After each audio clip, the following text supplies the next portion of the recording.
You're Yes, sir. As y'all can see, I am not in the car this week, neither am I. which means it's a good time, and we're starting relatively on time. Indeed. Because I'm So, watching us lose to Miami. who? North Carolina? North Carolina who? Us. This straight here. That one. That one right there. Who? Boys, girls. Who you think? Don't tell me that, bro. Like, don't piss me off. We're Don't down piss, 65-72 right now with 35 seconds left. don't piss me off. Bro, what the what?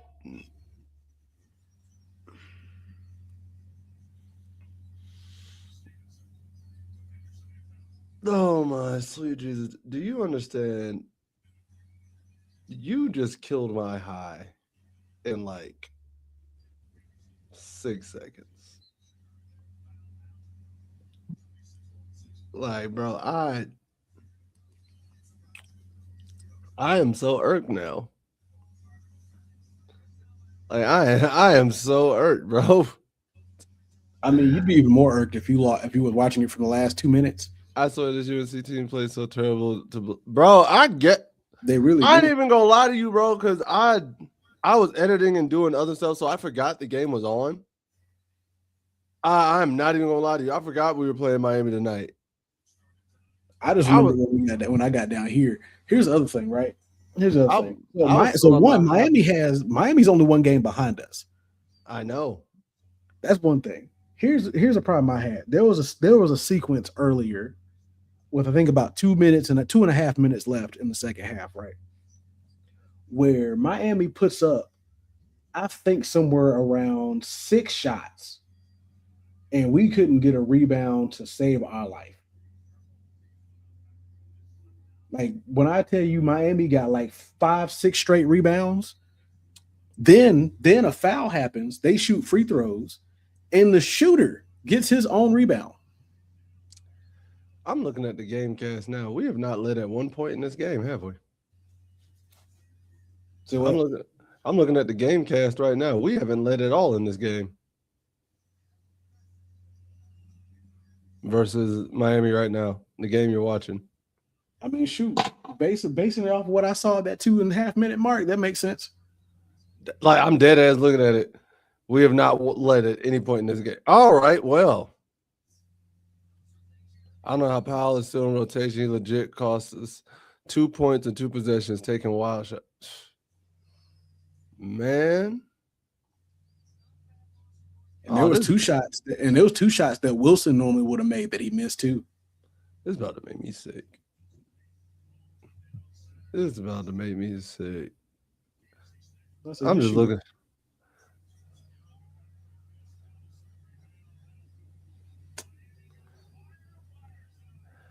Uh 4 points, I mean. Now we got you. We understood. We go from knocking off Duke, jumping all the way up to number 11, to losing to unranked Miami. So you know what's funny about this?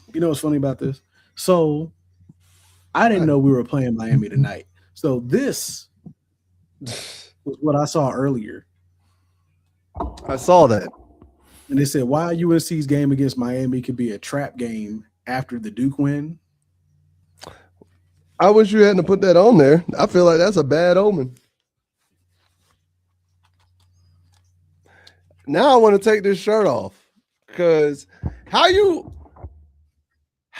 Sway, how do you beat Duke? Number 4 in the country, Duke, and then go and lose to unranked Miami, bro.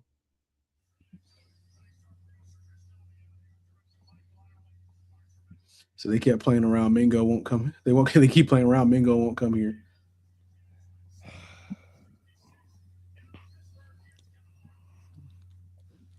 Shoot, speaking of people who need to stop being around. There you go. He been waiting for that. He was waiting for that. He wanted to say that after had they won the Miami game tonight, he would have been so mad because he couldn't say anything. He been waiting for that. And to be honest, losing the Miami game is worse than had we lost the Duke game. Because at least if we had lost it is in the sense of record and top 25 and getting into the tournament. Like based off of like talent based, yes. No, getting into the tournament, it's worse. I'd rather lose to a top 4 Duke than unranked Miami, because now we're definitely on a first. We could easily fall into like, oh, you're an at-large bid. We might get you in there. We might not. He's like, James says, as much as I don't like HD at times, LOL, UNC ain't gonna fire him. Listen, Sloth been calling for that man neck all season. And to be honest, bro,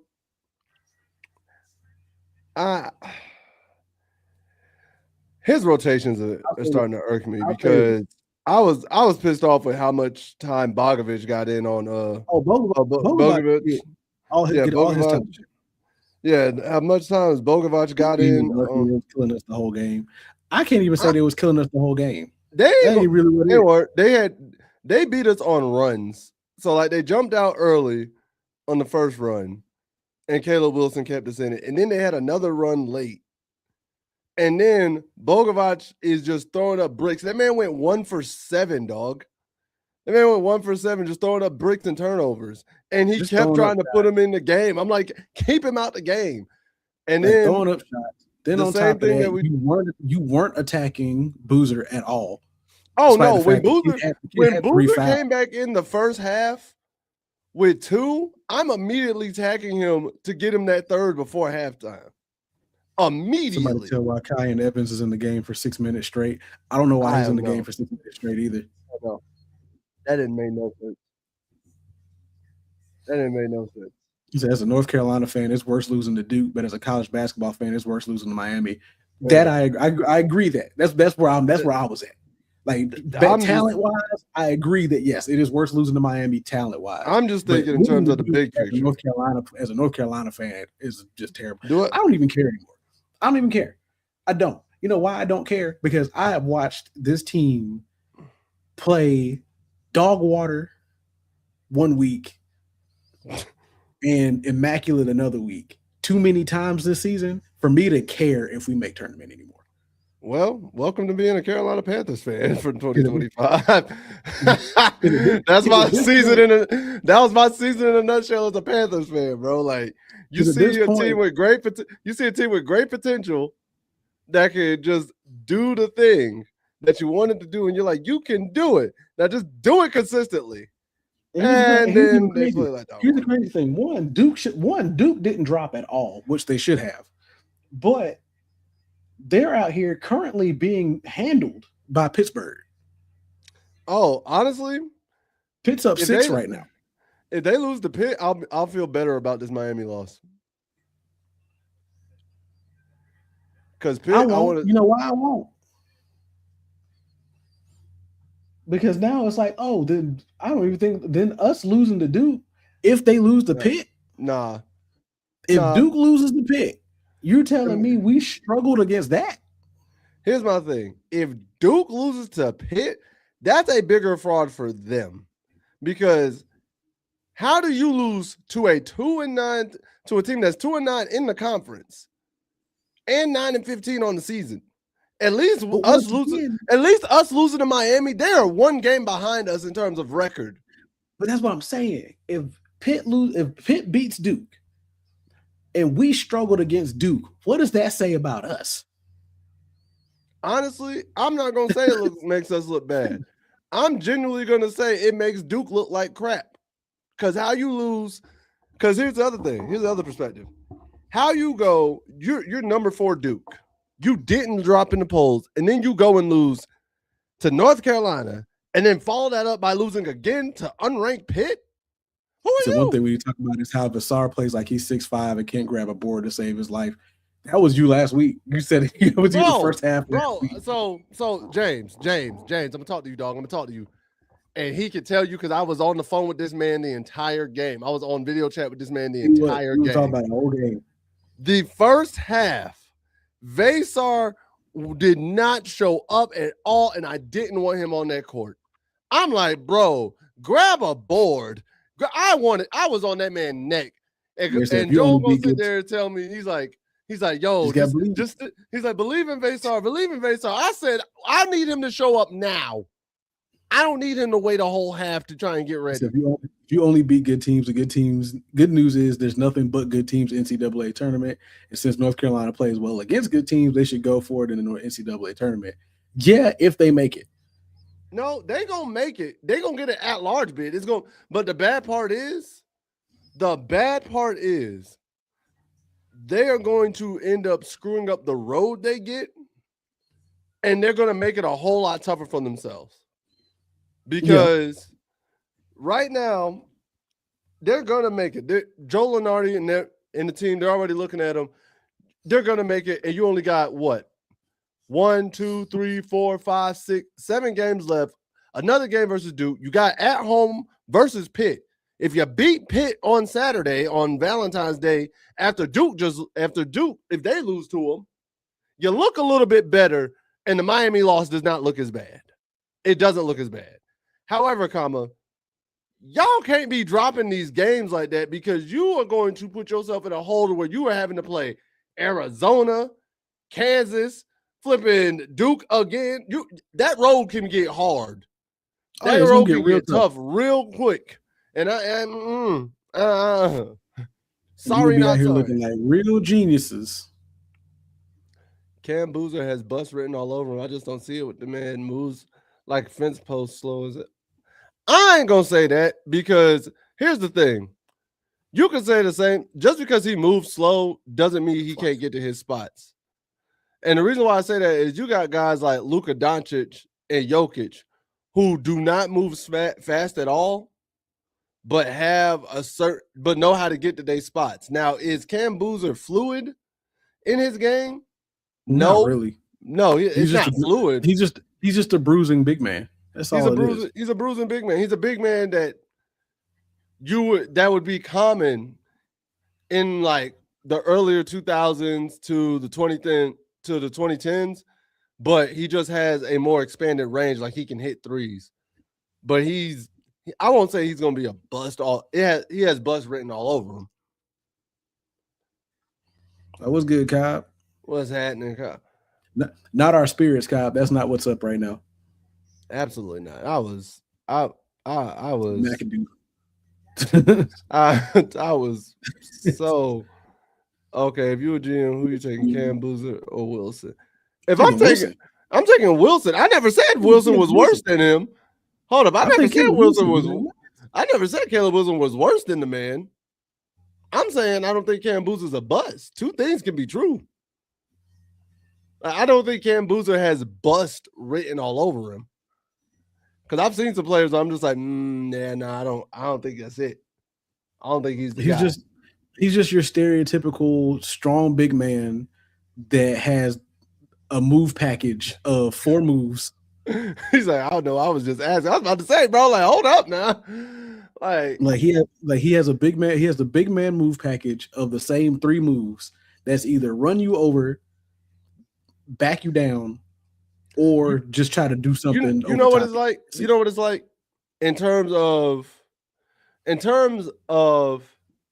okay, he has the same move set and you don't really see a lot in his bag. It's kind of like when Zion was at Duke.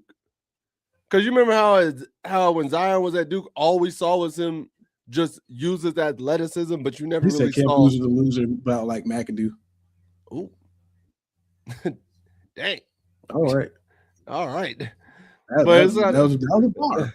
Hey, it's kind of because what I'm saying is, to me, how you described Boozer, how he has the same 4 moves. You remember when? Oh, speaking of Russian courts, we're gonna talk about that in a second too. Yeah. Because the same way Cam Boozer has like the same 4 moves and it's not fluid or anything like that. That's how I felt when Zion was at Duke. He was just using the same 4 dunks. It wasn't really anything in his move or his package or his set that made me go like, all right, like what you got? He could hit an occasional 3, but even then in that draft, I personally thought Ja Morant was the better of the 2. Because like my thing is this, as we've seen for Zion, especially Duke Zion, all that really happened was teams were just allowing him to do the same thing he did in high school. That's all he did in high school. Yeah, that's all he did. Was just dunk. He would just out muscle whoever he had and just dunk on you. And then he'd hit an occasional three and he'd get a fast break dunk. Like you never saw Zion develop like a post or even a mid-range like bag in his arsenal that he could consistently go to in a half-court setting. At all.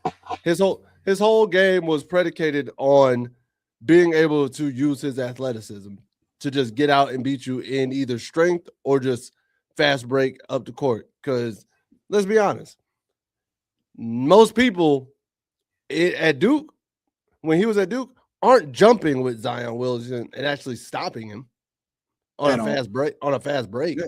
Especially for as big as he was to be moving that quick, like you weren't going to just get in front of him. But if you got him in a half-court setting to where he can't use that momentum, and you were actually a pretty good size dude who could go with him strength for strength, he wasn't moving. He didn't have much. But quick side note. Shout out to Chaz Surratt. Hey man, becoming getting his Super Bowl championship. He may not have played, but he got a ring. That's all that matters. The UNC quarterback turned linebacker gets him a Super Bowl ring before Drake May. Hey, before Drake May or Mac Hollins. Or Mac Hollins. No, Mac got one already. Oh, yeah, he got one. He got one with Philly. Yeah, he got one with Philly. You're right. So I just wanted to do a quick Did you see what Mac Hollins dressed up as? Before? Fred Flintstone? Nah, he dressed up as Silence of the Lambs, Hannibal Lecter. Okay. That's what he dressed up as for the Super Bowl. That's what he arrived in. Okay. Good for him. Good for him. Will Campbell is like your you had it. Will Campbell is like your homebody who talk crazy but can't fight and let you get jumped like Drake. Bro. Okay. So I felt so bad for Will Campbell. I'm gonna go ahead and say I'm gonna come to Will Campbell's defense. You're gonna defend that? I'm gonna defend him a little bit. You're gonna defend that. I'm gonna defend him a little bit. That was a bad performance. You're gonna defend that. It was. No, I'm not gonna sit here and say the performance was good. Not at all. Even he will not say the performance was good. He still doesn't say the performance was good. So apparently I think they said he tore something in his knee during the game. No, but he did say it's not an excuse to how bad the game went. He's like, yeah, I got hurt, but that's not an excuse. I still played bad. I will say, leading up to the game, Will Campbell was also previously hurt for this game. I think it was like his ankle or a knee or something prior to that. But, I mean, dude's a rookie. Him and the guard next to him, both rookies, had a good season coming up into it. Problem was, you finally faced a defense that was worth half a dang.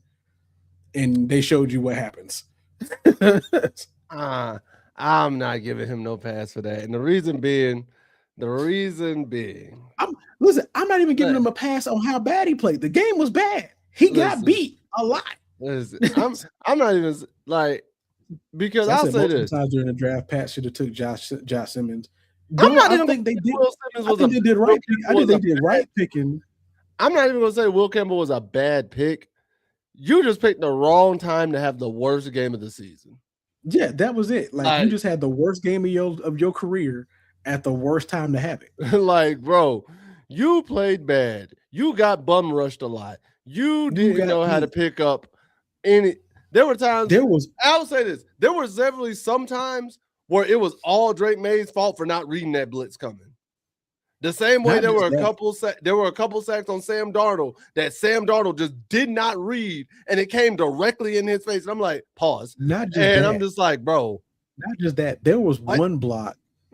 There was one sack that Drake May had where that right guard actually knocked the defender off of Will Campbell and let him free.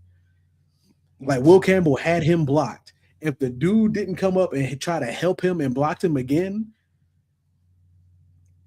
May probably wouldn't have got sacked. I might have got one. If I'm coming from that safety, if I'm coming from that safety spot the way they did multiple times, I'm cool. I'm blitzing. I would have got one. Hey, I got close. Hey, let me come from that corner of that safety slot. I'm getting me one. I'm getting me one on Drake May for sure. It might be a shoestring sack, but I'm getting one. Especially if I can time up that cadence just right. Bro, I'm just like looking at that game, and I'm at least glad the second half turned up a little bit because I was going to be so mad if the only points that got put on the board were Josh. Drake gonna be all right though. Drake is fine. Drake is fine. Drake is fine. Now, I saw a tweet that said Drake May.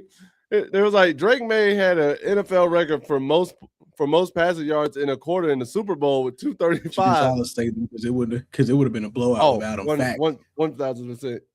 And they said Drake May has an NFL record for most passing yards in the Super Bowl in the quarter, and the response was, "Yeah, that man had to make sure and stat pad everything so he didn't look like he had the worst game in Super Bowl history." I mean, he had immediately. Yeah, listen, he had one of the worst playoffs in NFL history. Because remember, I told you he broke the record for most sacks in a postseason. That was held by Joe Burrow. Think about it. You broke Joe Burrow's record for being sacked for a postseason. Hey, that's an achievement within itself. Here's a cool fact, though. Here's a cool fact I think you might like and appreciate. The Seahawks are the first team. Oh, bro, that Super Bowl was. Listen, that was the one time I felt really bad for Patrick Mahomes because that man had a full horizontal launch and it was a dime, and the dude dropped it. I said, "Oh yeah, this is like Patrick just at this point, Patrick just SOL." But here's a cool fact I think you'll appreciate. You ready? So, the Seattle Seahawks became the first team in NFL history to win a Super Bowl, but have a postseason where they didn't commit one turnover.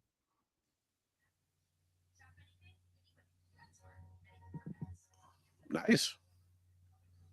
I was like, oh, I thought I would have got more reaction out of you on that one, but whatever you looked at.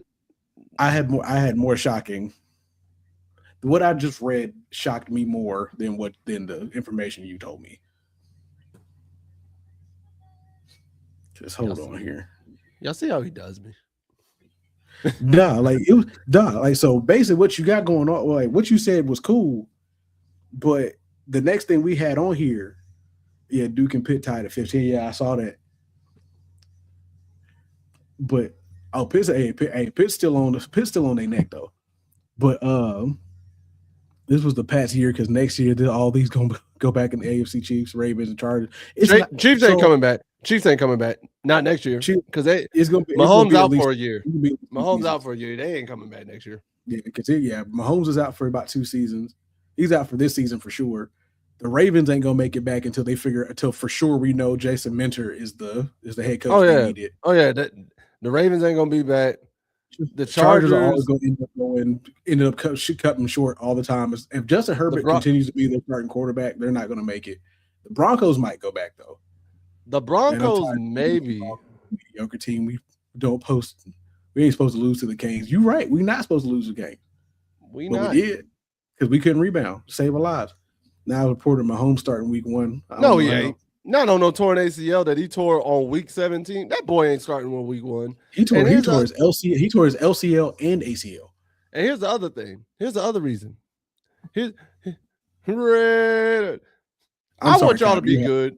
I want y'all to be good. I would love for you to be a good team. I want y'all to be so good, bro. Like y'all have been through enough. If there's a fan base that I respect because y'all are ride or die, Raiders fans, Browns fans, like when it comes to ride or die. Bring North Carolina and Duke though. Perfect letdown spot. That was an emotional, great game on last Saturday. It was. It was. Please. Please. Like, Like, I respect yeah, Raider but fans yeah, and Browns between fans, y'all bro. and the Browns, like y'all have gone through so much. The only, Y'all are so hey, invested in the team that will not ones, pay you back dividends. the only other ones I'll give them are the Jets. I'm not giving the Jets anything. No, I'm giving the Jets fans points for being loyal to that. I'm giving them points for being loyal to that. I retract my statement. Like, because oh Lord. And the funny thing is, what is literally holding y'all back are y'all owners. That's what's holding y'all back. Both the Cleveland Browns, the Jets, and the Raiders. If it wasn't for those owners, this man hates y'all owners. owners. The only good thing about them is his women fans. Last winning season was 2016. Listen, the Derek Carr year. Oh, listen, bro. Cobb, I think you missed it. Why you don't like the Jets for? First of all, I don't care. Like, I don't care for the Jets, but I feel bad for the Jets. I feel bad for Jets fans. The Jets have absolutely the worst front office in the league. Like, from ownership down, it is the worst front office in the league. And if you say they're not, if you say they're not, I don't know what it is you on. I'm gonna need whatever it is. What's your definition? Why do you say they're the worst in the league? Like, why do you when your owner / general manager is making decisions for your team based off your teenage son's Madden game? And yes, he has said it himself that he uses Madden to make decisions for your team in real life, with your real money and your real assets and your real life people that are right there on the court, not even on the field. Oh, the Jets are the old Clippers of the NFL. Yeah, worse than the Raiders. Worse than the Raiders. Because here's the thing about the Raiders. Bro. I want the Cardinals to be good again too. The Jets are the. Here's the thing about the Raiders. Y'all owner may be screwing y'all up personnel wise, coaching wise, things like that. He gonna have y'all looking good while you do it, and y'all gonna have a loyal fan base that's ready to rock out. Because I can't lie, that stadium y'all got is nice. That stadium y'all got nice. So here's the other thing. With the Raiders. To be honest, like I said, the biggest, like the outside of the ownership, you just haven't found the right head coach yet. Hopefully Clint Kubiak might fix that. Don't get him started. Don't get him started about the haircut. Don't get him started about the haircut. That's all I was just about to say. That haircut pissed this man off the other week. Bro, I showed that haircut. That haircut pissed this man off.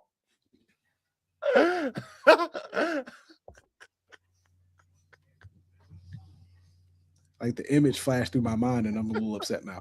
Which front office would you work for? Would you work for Cowboys or the Jets? I would rather work for Jerry Jones before I work for whoever that is in New York or New Jersey. Because at least with Jerry, I know I'm gonna get a whole bunch of free swag. My family can come in and watch games that are at least entertaining.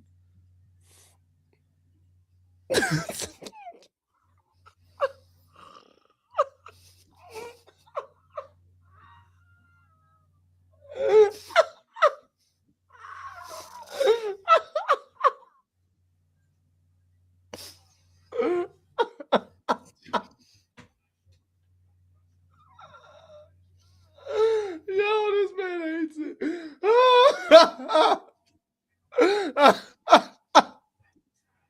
Yo, this man just cut off the camera.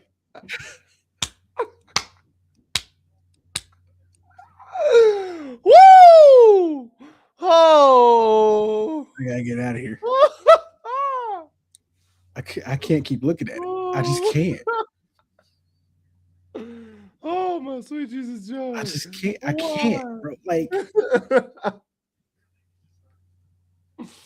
hey, here's the bad part, bro. Here's the bad why? Part. Here's the bad part. People real down on the Indianapolis Colts, but they got to understand it went all downhill once Daniel Jones went down. If they can get him back, they'll be dangerously good again. So here's the thing with Daniel Jones, right? I was impressed. Daniel Jones impressed the heck out of me. But I think what the best part of it was, Daniel Jones was in a system of, you don't have to be amazing. You just have to be able to manage a game and not make critical mistakes. And Daniel Jones is good enough to do just that, because they have a good receiving core. They had one of the best running backs in the league. They went out and got one of the best tight ends in this past draft, and probably and a guy that's a gadget guy. Tyler Warren was the best tight end in this draft. I don't care what you say. I wanted Tyler Warren. I'm glad we got T-Mac, but I was like, if we go offensive, like when Carolina had that draft pick, I was like, if we go offensive, it's either T-Mac or Tyler Warren. I don't want anybody else. Like Tyler Warren was definitely the best. I'll give credit, because even Colston Loveland was really good this year. That's why I say one up, because between those two, they were both very good tight ends. Now, during the season, Tyler Warren was 100% the better tight end during the season, for sure. Because Colston, it took a little minute for him to finally really show Tyler Warren hit the ground running. But yeah, like they had a good system set up around Daniel Jones to where he didn't have to be Superman like he was in New York. I didn't know say be Superman. I think he worked that better. Jerry seems like he thinks he's smarter than everyone else, and that annoys me. Of course, he thinks he's smarter than everyone else. So why do you think he said that? Man flat out said he can't trust anybody else to be a GM. That's why he doesn't hire one. So let me say this with the whole Daniel Jones situation, right? Daniel Jones this year is what Baker Mayfield was a couple years ago after he left Carolina. He looked like he was done. He looked like it was about to be over. He looked like it wasn't going to be good. He goes to a system. He goes to a coach who understands him, goes to a system that has some good key assets. They get a couple more, and they build a system that focused on his strengths. And I'll be the first to tell you truthfully, too. Daniel Jones surprised the ever living mess out of me this season. Like he played way better than I thought he was going to do. So I give Daniel Jones credit where credit is due. When you put him in the right place, a la like Baker Mayfield, a la like Sam Darnold, to the Carolina Panther fans who keep complaining that we should have kept them when they weren't good here. You can make it work. You can make it work. So Sam Darnold might have been all right if he stayed for Canales years. No. You want to know why? You want to know why I say that? Because I looked at this man's numbers. I just talked about it on the Panther Pride podcast the other day. Sam Darnold threw for 59% his first year and then 58% his second year. 9 TDs, 13 interceptions. The man was bad. And no. And and the reason why I say that, they crucify Bryce Young for throwing 60% and 25 TDs right now. They are crucifying this man in certain parts of the fandom. And we all knew Sam Darnold coming out of New York and Carolina didn't have the team ready. Sam Darnold was a placeholder. I flat out said that when he got here. Because you remember when you asked me, you asked me back then, you said how I feel about Sam Darnold. I said, I'm not going to hold Sam Darnold to too high of a standard because we are a bad team in a bad situation. Do I think he's the savior? No. Do I think if he goes to a good place, he can do some things? Yes, because we all know the Jets were incompetent and Carolina was in a complete rebuild. It wouldn't have worked. We were not the team for Sam Darnold because here's the other thing. Our defense was inconsistent as all get out. Our offense was inconsistent as all get out. Even this year, that's been our thing the last few years. We are not consistent. Sam Darnold needs a consistent team left and right. He had it in Minnesota, and then when they got to the playoffs, they weren't consistent. He goes this year to Seattle. He wasn't consistent. Like not when they got to the playoffs. Remember, Sam Darnold lost them playoff games. That's what I'm saying. He was inconsistent. Like he stuck it up. That's what I'm saying. He wasn't consistent. Yeah. And then this year, he's consistent all the way through. The team is consistent all the way through. Like the Seahawks, top to bottom, defense and offense, consistent all the way through, and he wins. Carolina, now if you want to say maybe at the tail end of this year, maybe like I could pick a game if you get us Sam Darnold and say the Rams game we played, that Sam Darnold could have won with us that game we played the Rams in the regular Young season. and Sam Darnold were great quarterbacks for the Panthers. It doesn't matter who the quarterback is if the offensive line doesn't protect them. Bingo. So now to finish my statement, I think Sam Darnold would have been a good quarterback for Canales. Me and you agree. Me and you talked about it when he was there prior to Canales. That wasn't Sam Darnold's fault. We both know this. Oh, it wasn't Sam Darnold's fault. He wasn't great, but he wasn't bad either. Once again, that wasn't his fault. He could have been better, yes, but what we talked about, the team itself wasn't built enough to make anybody look good. Nope. So at the end of the day, I'm not arguing with you on it because we both agree. We talked about that the whole season long, and after the season, we talked about it now. But at the end of the day, I think if Sam Darnold would have stayed instead of Andy Dalton, and you would have let Sam Darnold develop in this Canales offense, I think Sam Darnold would have put up Bryce-like numbers, if maybe not a little bit better. I don't think he would have. I don't think he would have put up better, but I'll say this: he would have been a better backup for Bryce than Andy Dalton was, because Andy Dalton. Andy's past his prime. That's the thing. Past his prime. I would have definitely taken Sam over Andy as a backup this year for sure. I'll give you that. I'll give you that. I would even put Sam. I would even let Sam and Bryce compete for the starting spot with a new coach, aka when Canales first came in. If Bryce went out and ended up just winning that batch, cool, great. Sam Darnold's the backup. Bryce is the starter. If Sam would have won it, cool. Sam's the starter. Bryce is the backup. And I think, once again, if you let Sam Darnold develop in this Canales offense, I think Darnold would have put up Bryce-like numbers, if not slightly better. I don't think. Like I said, not by a whole lot. Probably by like maybe 100 or 200 yards, if best, or maybe 1 or 2 touchdowns, if best. Not a whole lot of separation there. Maybe 1 or 2 less interceptions, possibly, but that's a universe we'll never know. I don't think you could have let them compete for that starting job. And there's only one these quarterbacks go to other teams and play like totally different players tells me a lot about the backup. There is a lot of Here's not only a lot of bad coaches, it's a lot of coaches that aren't proven or aren't ready to be coaches, because we talked about that Rooney Rule and everything over the past few weeks. There have been so many coaches who have been getting passed over for these unnamed other coaches. And you're just kind of looking like, how? I'm sorry, but Eric Bieniemy is one of those names that will always come up. That he should be a head coach. Has deserved a shot at a head coaching spot for years now. And at this point, you can't tell me what's missing on his resume for him not to be a head coach.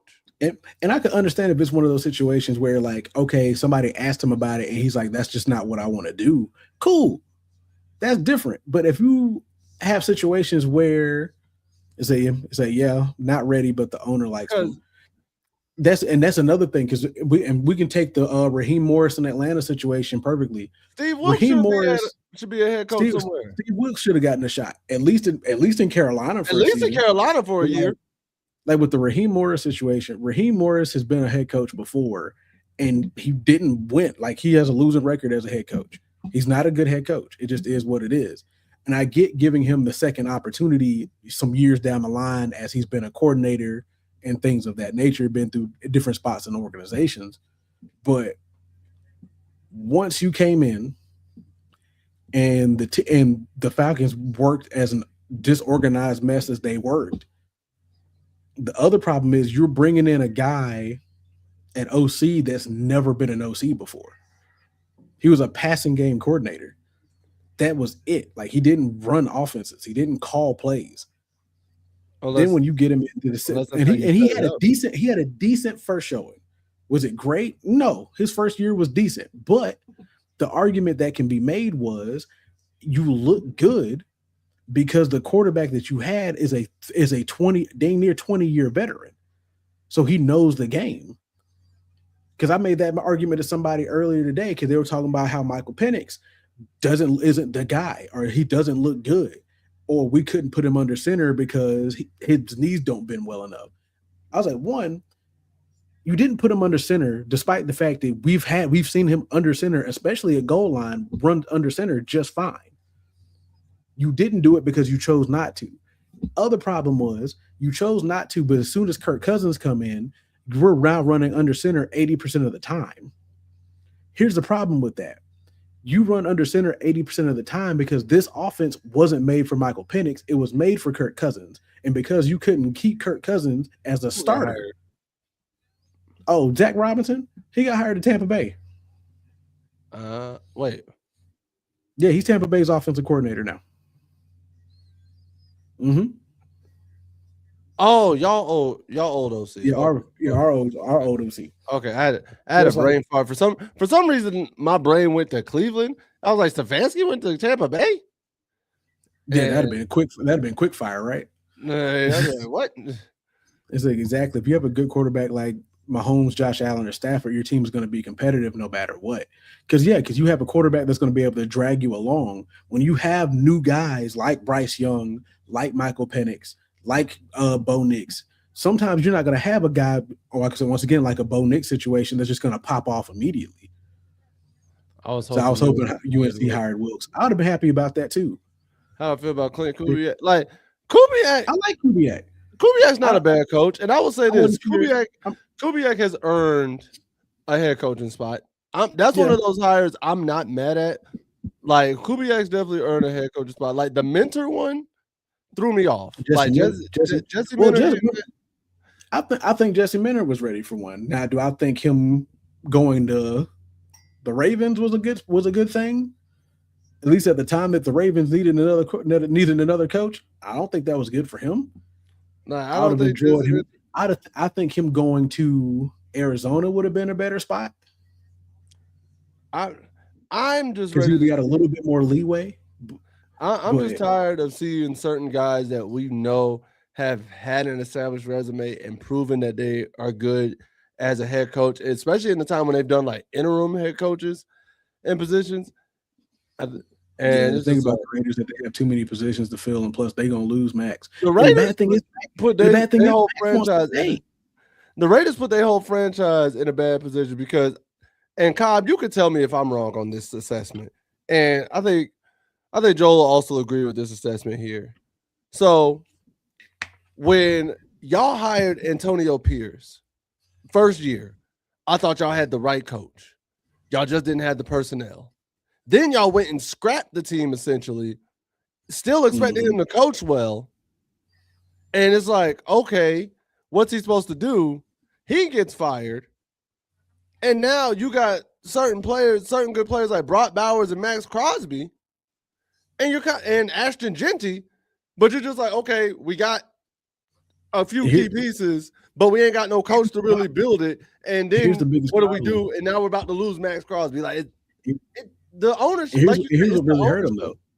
Here's what really hurt them though. You scrapped the team for Devontae Adams, and then here's Jamal. It's like you scrapped the team for Adams, but then got rid of him. And I'll tell you, even right now, we got one player from him, Trayvon Merrick. Merrick balled out for us. Yeah, Merrick balled out for us. Merrick was legit. And bad thing is, Merrick was legit in Oakland. And same thing with us, Devon Diablo. We got Devon Diablo from the Raiders. Guess what? Devon Diablo was one of the best linebackers in the league this past year. And that all comes back down to the ownership. It's like ownership puts the coach in a bad situation, then gets rid of the good coach for something mediocre until you can find another good coach, which is what I think Kubiak will be. But you're not giving Kubiak enough pieces to really build something because, yes, you're going to have Brock Bowers. Yes, you're going to have an Ashton Genty. But you know what you're not going to have? You're not going to have Max Crosby. We all know Max Crosby is more than likely going to be gone by the end of this offseason. Nah, they're going to keep Max Crosby. I don't think so. If they get a good enough trade package that man is going to be gone. I genuinely think if they get a first rounder, a player, and maybe a third, and like, so if they get a 2026 first, a 27 third, and a decent to good minimum, a good role player. They did. Do they have Jacobs still? No, they traded him to He's in Green Bay. Yeah, he in Green Bay. I thought so. Yeah, he in Green Bay. Yeah, they traded him to Green Bay. But if he got to be at least a decent role player to a starter, maybe a star. I doubt you'll get a star. But him, a 26 first, and either a 26 fifth or a 27 like third rounder, they will trade Crosby. You want to know why? Because of that contract. They're gonna trade Crosby because of that contract. Because they're 100% gonna want a first rounder. They're gonna want at least a 26 first, a second or a third in 26, and they're gonna want at least a first, second, or third in 27. You ain't getting the first, second, or third in 27. You ain't getting the first in 27. I'm about to say they're not like the Oakland Raiders. They got no choice. The Raiders. Cowboys will probably trade for Max, but if I'm the Raiders, give me both of your 26 first picks.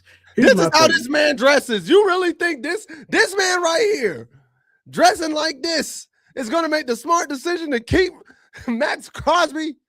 Yes. No. Yes. No. As much as you hate how this man dresses and looks, you think that man is smart enough to do this? Here's the thing. I don't care. I don't care how he dresses.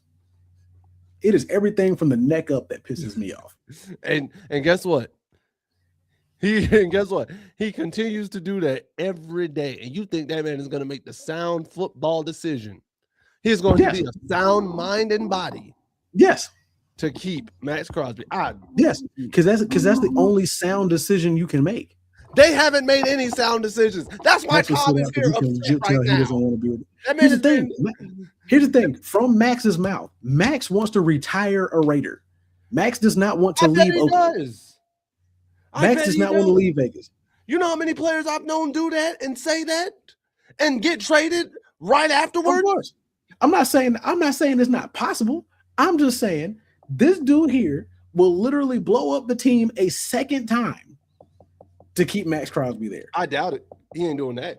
I bet he will. I bet he will. Blow up the whole team a second time? No. I bet he will. No. I bet he will. Oh, he will set the Raiders back another 15 years if he has to. I bet you he will. No, absolutely not. What his mouth say, but his mind say something different. His mind telling him no. Because like here's the other thing for me. One, because of that contract, you have to you're gonna have to pay the man the money anyway. Even if you trade him, you're not out that money. Me and you were talking about that the other day with dead cap. You're not gonna just remove that money from just because trading him. You're gonna keep him for as long as you can till you get as close to the end of that contract, then trade him. They're gonna trade Max right before he ends up deciding to retire. That's when they're gonna trade him. The other problem is you need a piece on defense to build around, and Max is the only piece you got. Despite the fact that they're not gonna go for anything defense in this draft.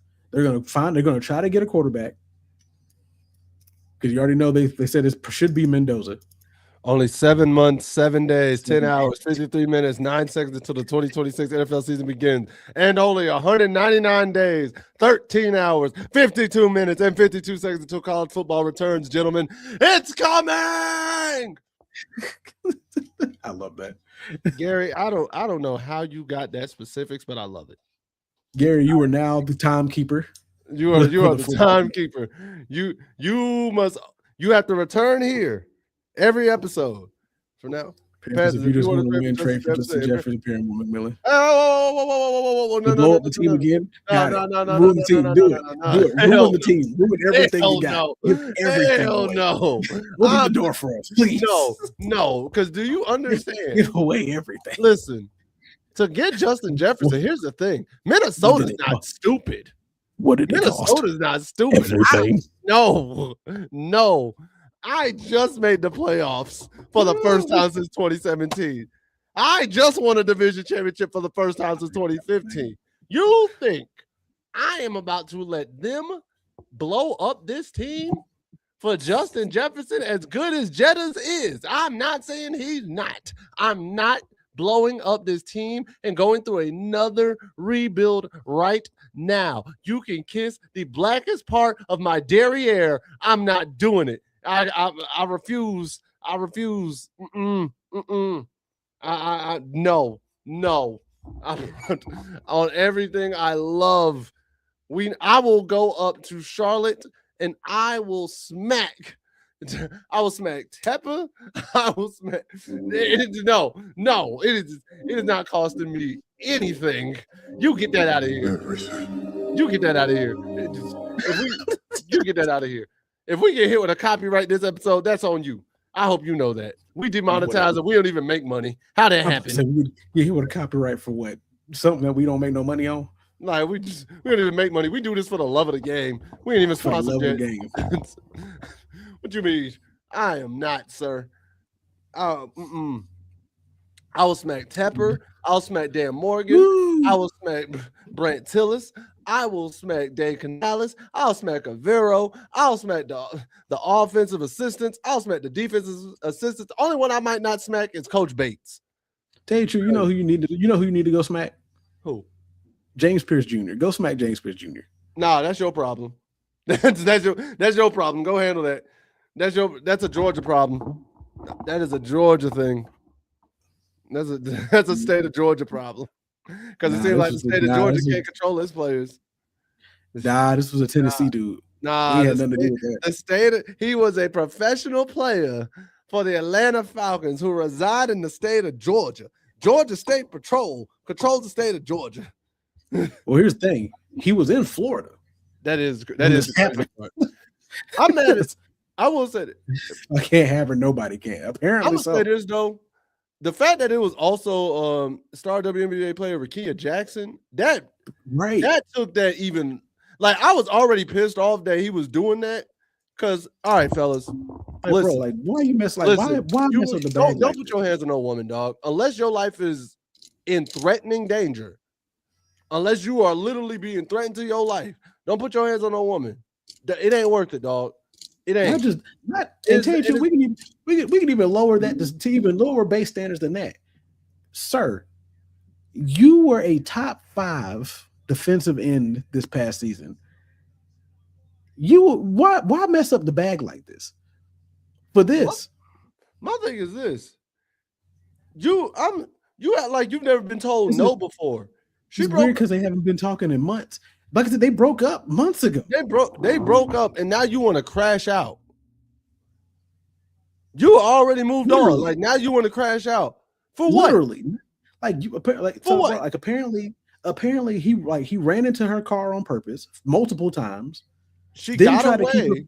Tried to keep her from going to the police station. Then when the police showed up, he ran into the police car trying to escape. And then resisted arrest and was running through it took 6 or 7 of them to hold down. And for Rickea Jackson, I'm sad that she had to go through that. And this is one of those things where like when ladies say they're being abused and people don't believe them, this is stuff why? Because like you gotta take stuff like this seriously. And I know there are sometimes you have to also be cognizant because you and I have both seen situations where some ladies have made up assault rumors and allegations. Yeah. We understand that is a thing. But in situations but in situations like this, bro, it took like 20 cops to hold him down. That man had all types of strength. Yeah.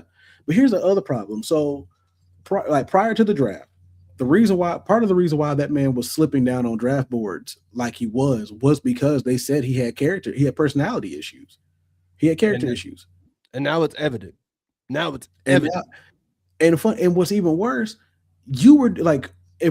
what makes it seem like to me, it's like when the season's over, it's like you just man who can't control their emotions and danger. It very is. It's like when the season's over, now you bored and you have to use your energy somewhere else. Sir, you have off-season workouts and anything else you could be doing. Focus on football.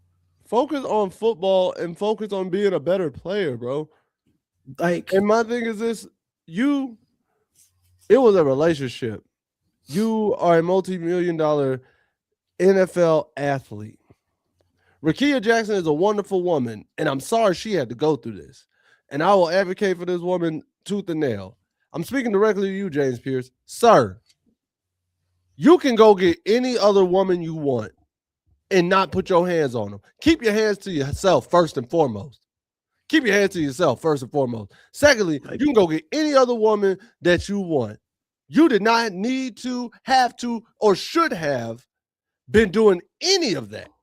Even if you weren't a multi-million-dollar athlete, you shouldn't have been doing that. You could have been a regular Joe Schmo on the street. So I had an uncle who was in prison for SA, but it took 21 years to find out he never did it. So we all get it because we've seen cases like this.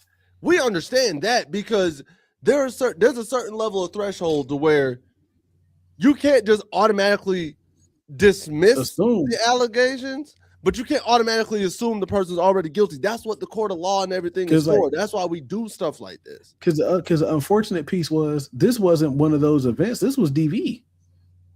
This was aggravated stalking. This is aggravated stalking. This is DV. This is aggravated assault. And this is one of those situations where, honestly speaking, we've seen it happen more times than not. Young ladies will make a report, and the reports don't get taken seriously, or because the person is a famous individual, the report is they're like, we ain't gonna ruin their image like that. We're gonna put it on the rug because are you at the end of the day, they know some of these famous people. Yeah, because they know some of the famous people are just gonna get out anyway. Because for example, the Swamp Kings 30 for 30. You remember how the Florida players say they used to be like run the streets, getting in trouble, but down in Gainesville every week, like a Florida player might be in trouble, but next thing you know, they ain't got no charge. It's crazy because it said he was following her home from games sitting outside our house. Yeah, nah, bro. Yeah, he was doing he was doing the absolute most. You doing way too much, bro. Because they said even in this situation, he was following her home. She sped off to get away from him. He comes in and starts running into her to crash her out because he knew she was going to the police. And fellas, but it's like, bro, I'm gonna tell y'all, if you have a homeboy who you know gets like that and acts out like, you need to check him. You need to check him man to man. Like, I'm not even BSing you on that. I mean, if you gotta jump him, jump him. If you gotta jump him, if the squad gotta jump him, do whatever you can. But y'all gotta check your homeboys who do this, because it's gonna get to a point where if he acts out way too much and he ends up harming somebody else, daughter, other man, or whatever. This man has a new girlfriend and doing this. Come on, bro. Like what bothers me even more is there's a level of accountability as men that we have to have that clearly we lack in a majority case. This is why I condition my kids to hearing no. I told them that you will hear no way more than you hear yes in life. Facts. That's true.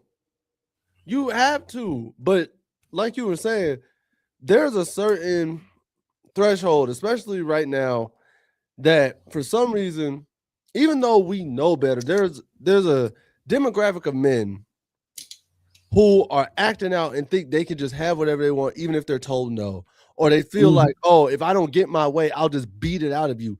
And there is a level of men who are their homeboys who will not check them because they'll say, oh, that's not my place. Oh, that's how bro acts. He don't do that to me, or this and that. I don't care, like bro. It's cool.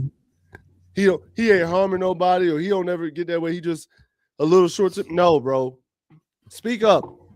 Speak up. Keep your bro accountable. Don't sit there and let him get to that point where now he might catch an unalive charge, and now he's sitting in jail.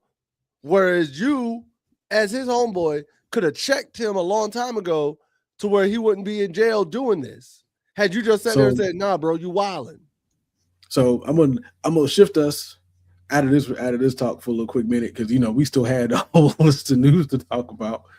I mean, UNC losing to Miami threw off my whole energy. Listen, everybody's interesting. He said, I don't care if it's my mom, son, daughter. If you wrong, you wrong. I don't care how you feel about it. Facts. If you wrong, you wrong, bro. You Just wrong, deal with it. you're wrong. Hold the L and keep it pushing. And keep it pushing. And don't Take be afraid to move on. And don't be afraid to tell them when they're wrong. Like a lot of people are like, oh, I'm afraid of conflict or I'm afraid of this. No, if they wrong, they wrong. And don't be afraid. So you know who else I think is a little wrong? Who? Gio. Oh Lord. What did our former quarterback now Facts. What did our former quarterback now Wake Forest Demon Deacon? So recently he spoke out about, transfer, like the growing transfer wave as NIL reshapes college football, right? So they asked him, he's like, supposedly asked us like how they feel going from like North Carolina to now Wake Forest. He said it was a great experience, but it's just one of those situations where I just feel like it was time for me to go in a different direction and put myself in the best situation. Cool, great, wonderful. So Lopez is among more than 10,000 players who enter the transfer portal across all NCAA divisions. For Lopez, his decision to transfer again involved more than financial opportunities available through NIL deals. He says you don't chase the dollars because if you chase the dollars, you end up with cents. That's what we've always said. You don't. So, you don't chase the money. You chase the dream, chase the future, which I also agree with. And his financial advisor or his agent said if you get life-changing money, like some of these guys, understandably, you got to take the opportunity. But if you're in a situation where here I can get $800,000 and here I can get $645 or $650, which you are looking at less money, but you feel like it's a better team or a better situation. Sometimes personally, I tell you to take the pay cut. It's worth to play somewhere you're going to enjoy yourself. He said, man, he's lying like crazy. They pushed you out because they didn't want you anymore. Now listen to this. Now this is where things get sticky, right? So, and his agent talks about like roster building basically with a salary cap is what we have now. Whether you believe it or not, the market will tell you what you're worth. Here's what Lopez said about moving on to Wake Forest, though. Because they said it was more about money. It was more than about money. He said, I just wanted to go have fun and play and look for a coach I really enjoyed playing for. And I also had really good numbers playing for. So I wanted to go back and play for him and be with somebody I have a connection with on the field and off the field. NANI? So you found out the grass ain't always greener on the other side. You left your good thing for a fun thing. And now I want to go crawling back to the good thing.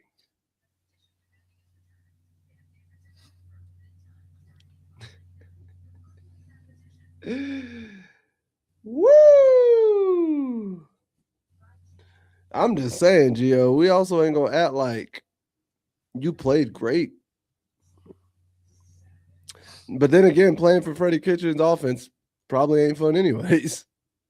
So, I mean, definitely that. Like playing for Freddie Kitchens' offense ain't fun anyways.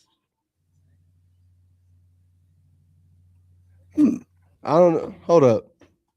James said, I don't know how true it was, but certain guys who stayed on UNC roster didn't like Gio for what I seen on the message board. What message board? Oh, put that in the comment section. I need that. I need that. You need that. Like, that's gonna be something I'm about to start checking, boy. Have the same eyes just like that. Like, So I heard Tyler Thompson was pretty much said the same thing about the coaching. I mean, it is what it is. Washington State says sometimes guys always play for they want instead of play for what they want instead of playing for what they need. Yeah, but that kind of goes back into it kind of goes back to what oh man, where was it? I just seen it. Now I'm blind. Yeah, it goes back to what you two were saying. It's like conditioning your kid to hear no. Like you may want to be somewhere, but that's not where you're gonna go. This may be where you need to be. It sucks. He wants to come back to Chapel Hill. No, apparently whoever is on their coaching staff is who he wants to play for again. On Wake Whoever's Forest on Wake Forest coaches, because it's not Jake Dickert. Because who else is on their staff directory? I don't know. I don't pay attention to Wake Forest like that. I don't either, but now I'm like, you know what? I wonder. I do not pay attention to that. Uh-oh. He said, James ain't lying. I seen that. I don't know if the post's still up, though. Oh, y'all got to send the link, bro. Send the link to this message board. Because, ooh, I need that link. I'm about to be in there. I'm about to be peeping in there. I'm about to be nosy. That's it. He went back to go play for Rob Ezel or Ezel. So Rob Ezel was his coach from 2020 to 2024 at South Alabama.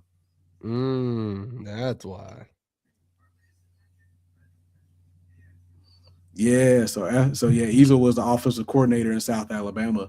That's who he went back to play for. So once again, like we said, I can understand not wanting to play in Freddie Kitchens' offense again. Right. But if the team don't like you, then the team don't like you. Yup. I agree. Because that actually explains a lot. Is he starting? No, not from what I've seen. What's the message board? I remember seeing it, I believe, but I can't find it. Not they deleted the message board. They didn't delete the message board. They just forgot which one it was. James was holding it to himself. It's because they go chase the NIL and sit on the bench and not prove anything for the NFL instead of staying where you are and get playing time and prove your draft status. That's facts, though. Shannon and Ocho was talking about that too. Oh, you got guys bouncing from place to place to place. Like I get, sure, you get a better opportunity working with different offenses, like different OCs and different offenses. But the problem is you don't get any real development. You're just there. Cobb, I'm asking you this. I'm gonna ask you this question. Some of these messages would be wild. Yeah, I want to see the message board. Cobb, I'm gonna ask you this question real quick because we're talking about quarterbacks and NILs and things of that nature and draft status. It just popped in my head. Do you want Mendoza? I'm just curious. Do you want Mendoza for the Raiders, or do you want somebody else? All right, answer that question for me. You're a third stream linebacker player, QB. Okay, so you do want Mendoza. Okay. Yes, he does want Mendoza. All right. I mean, I want Mendoza too, to be honest. I don't think Mendoza's bad by any means. I was just curious because I'd seen somewhere that some people were talking about they didn't want Mendoza. I was like, why not? I was like, why? Why wouldn't you want him? Give the man the right system. You can be solid. Oh, and speaking of that, because hold up.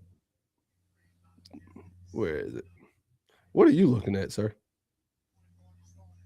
Reddit. Did you went to Reddit to find it? I just looked up Tar Heels message board and Reddit was on the list. Jesus, he's pliable. He's pliable.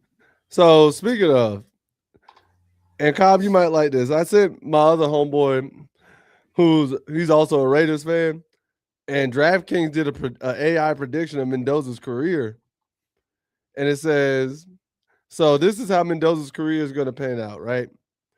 From he'll be with the Raiders from 2026 to 2037. In those years, 26, y'all go 5-12, miss the playoffs. 27, you go 7-10, miss the playoffs. 28, you go 9-8, miss the playoffs. 2029, y'all go 10-7, losing the wild card round. 2030, y'all go 12-5, but losing the Super Bowl. 2031, y'all go 11-6, losing the divisional round. 2032, y'all losing the AFC title game after going 13-4. 2033, Mendoza wins league MVP. Y'all go 14-3, win the Super Bowl. 2034, you lose in the wild card round after going 10-7. 2035, you lose in the divisional at the 11-6.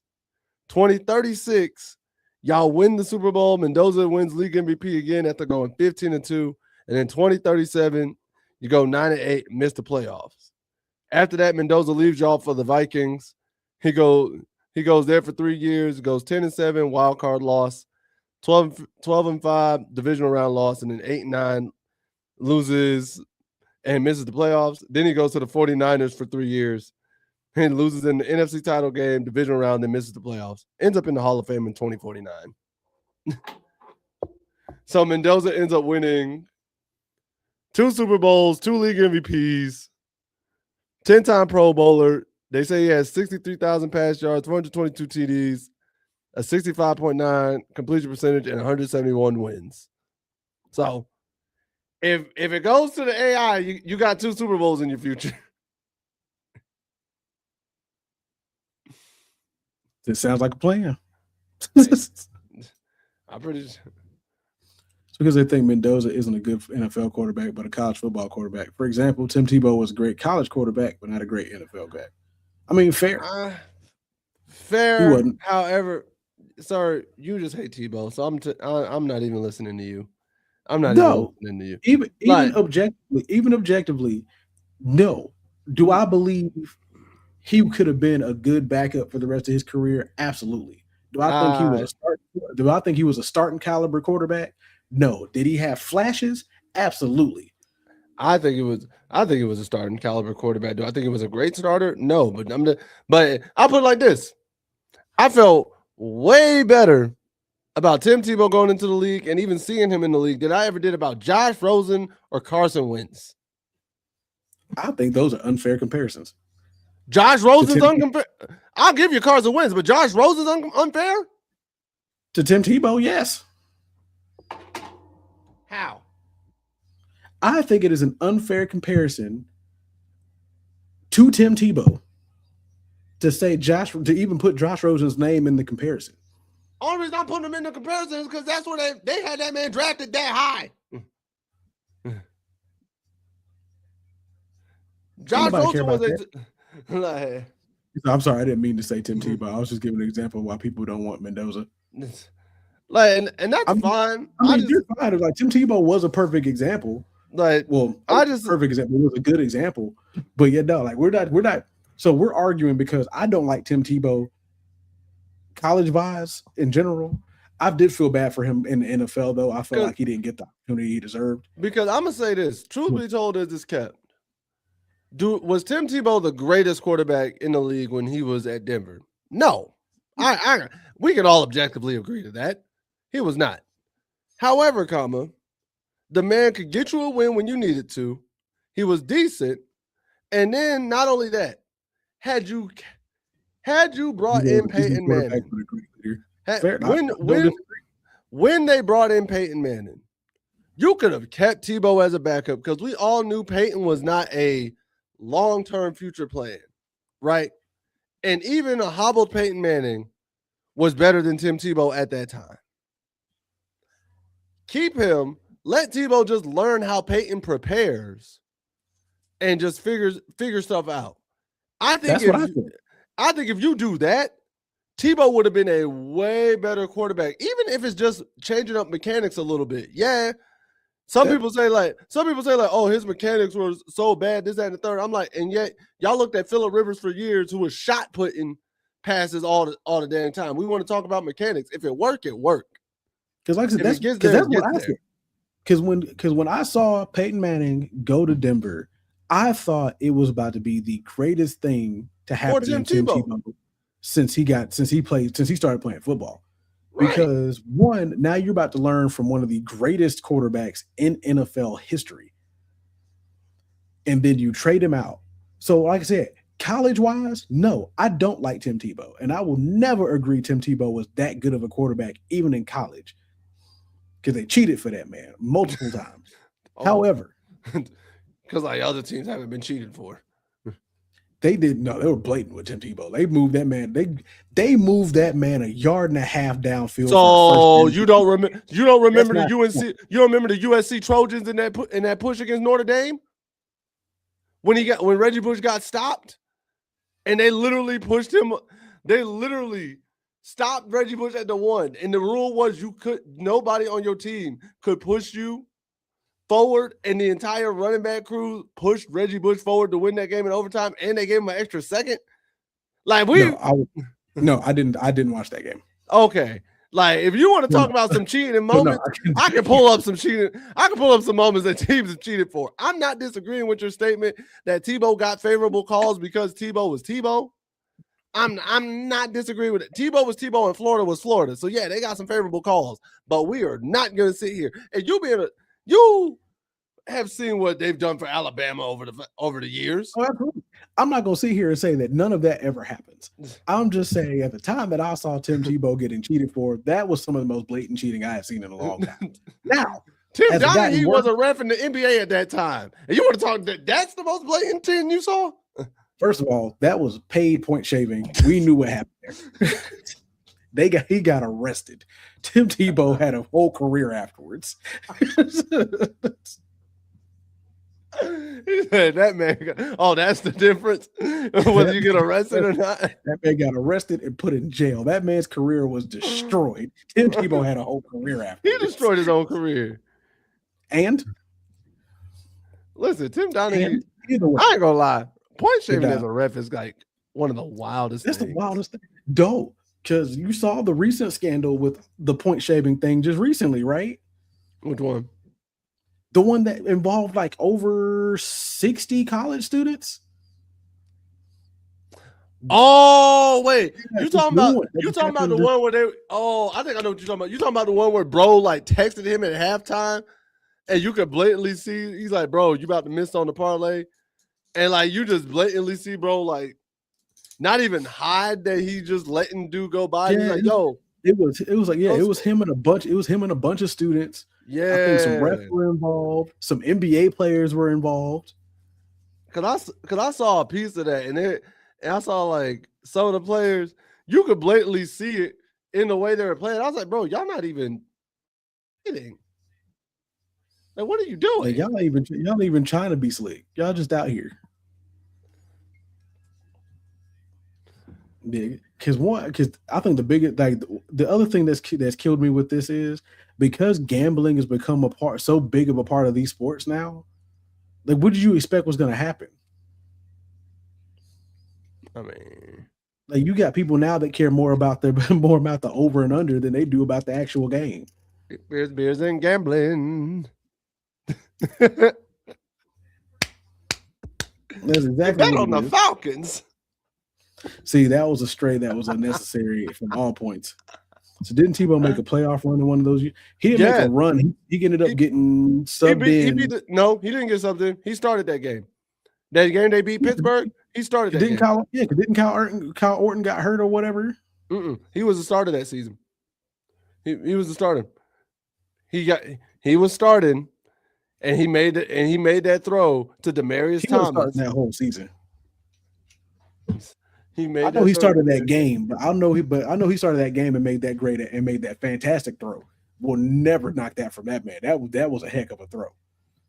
But because I wanted Denver to win that game. That was the one time in my NFL fandom that I cheered for Team Tebow on the football field. Yeah, it was 2011. He started most of that season. He started 11 of the 14 games with 7-4. And then in the playoffs, he made both starts. He started both games. Is it 2011? Yeah. He started both games. Now, I ain't going to lie. Objectively looking at these numbers, yeah, Tim, you were not a great passer. Oh, no, he was a god-awful passer.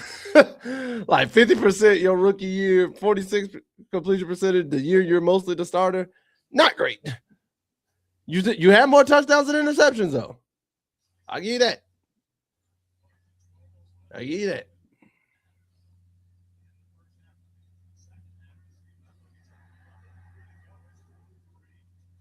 Yeah, no, Kyle Orton started the first couple of games that season, and I think Orton got hurt or some nonsense.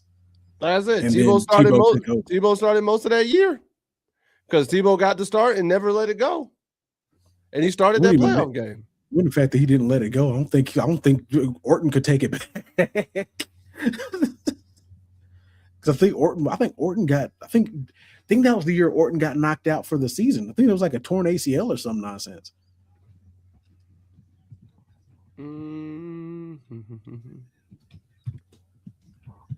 Carl Orton played in 5 games, but Tim Tebow started in 11 of them.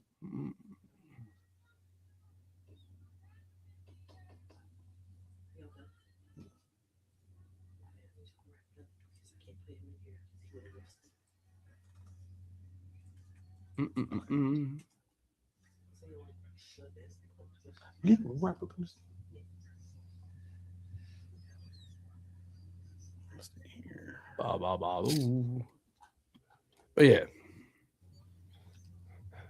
I didn't know about point shaving until I saw Longest Yard where Adam Sandler admitted that he point shaved in game. I didn't know that's what they called it. I didn't know that was the term. So they benched him after a 1-4 start. So they benched him in favor of Tim Tebow and then cut him later. And the Broncos ended up making the playoffs. Yep, they released him in November. And they signed Peyton Manning that same offseason. Mm-hmm.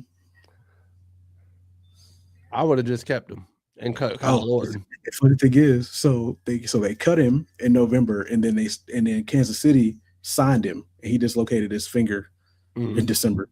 And then it was yeah. You know what was crazy?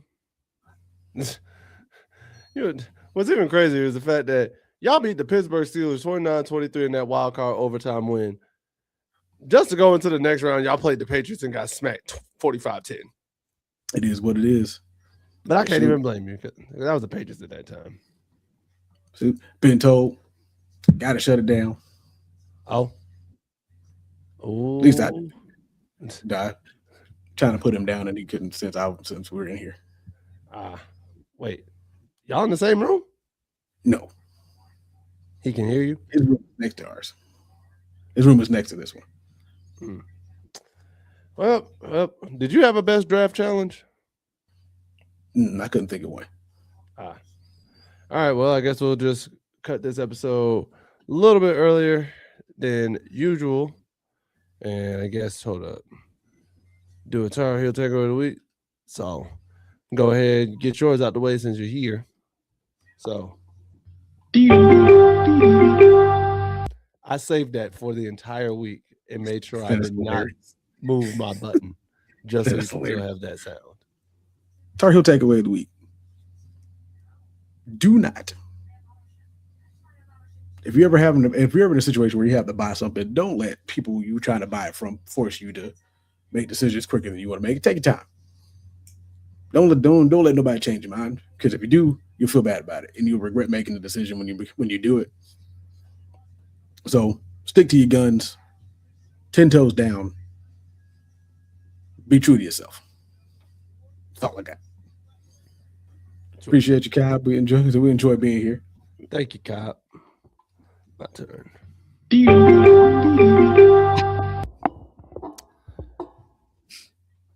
All right. What's our takeaway of the week? I can go one of two directions with this. You know what? This is our takeaway of the week. I'm going to say what I want to say. The Bad Bunny halftime show was amazing. It was really good. I enjoyed it. I thoroughly liked it. For those of you who want it to be in English, bro, stop complaining. Stop complaining. It was a great halftime show. And for those of you who don't think like it should have been somebody by American, we've had multiple halftime shows by people who weren't American, including Paul McCartney, The Who, Shakira, Rihanna, so on, The Weeknd, so on and so forth. Stop complaining. You're complaining about nothing. You don't like it wasn't in English? Learn the language. It was entertaining. Learn the language, or just never go overseas. That's really it. I'm trying to keep this as calm as possible. Just don't go overseas anywhere else if you don't like that, because there are plenty of places. As a guy who's lived overseas, and I've seen so many countries do everything to accommodate. One thing I don't like is that when I saw Americans go to different places and not even try to learn a little bit of the language to help. You can accommodate, bro. it don't take him much. Duolingo's free. But overall, Bad Bunny, you put on an amazing show. I'm glad to see what you put on. Hey, another year of a great halftime show, in my opinion. And it broke a lot of records. So, hey, listen, that's a bop. I don't care what you say. I liked it. I like it. Y'all, appreciate y'all for being out. See y'all next week. Same time, same place. Y'all stay safe out here. We out. Peace.